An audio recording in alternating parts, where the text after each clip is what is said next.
brother is talking to the fish. My parents were from different worlds. They made me what I am. Your half-brother is about to declare war upon the surface world.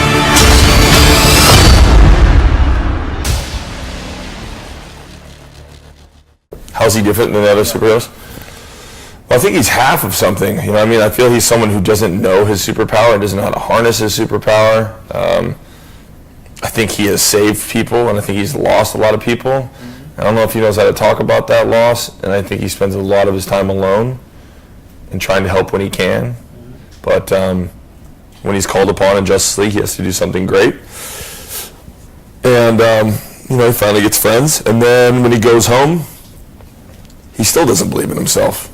I'm so happy to be a part of the change and representation of women in not only the comic book world, but also in the entertainment in general, entertainment industry in general. I think all across the entertainment industry and all across many other industries, we're finally starting to see a shift in how we respond to the growing demand for better, fuller, more accurate representations of the female experience, of women, and the female experience in general.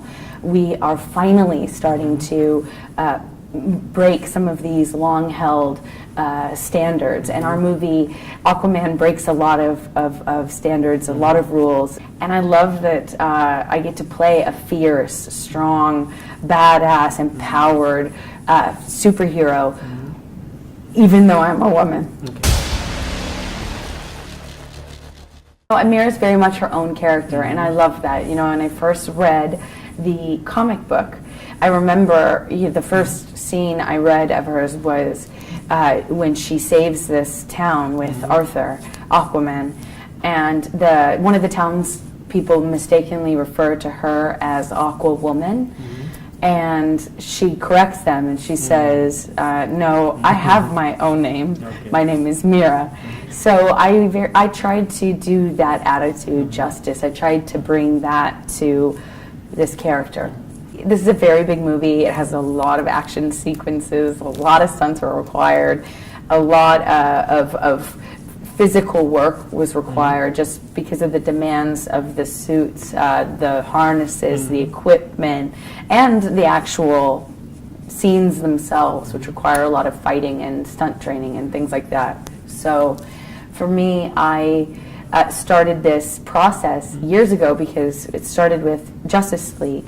And even though I had a small part in that, it was very important for me to train for a very long time to get in shape for the role. Yeah, you're always going to get injured. Everyone did, even my stunt doubles. We get injured because you can't fight that much and over and over and over it's a 7-month fight, falling down, fighting, you know what I mean, like you're going to get hurt.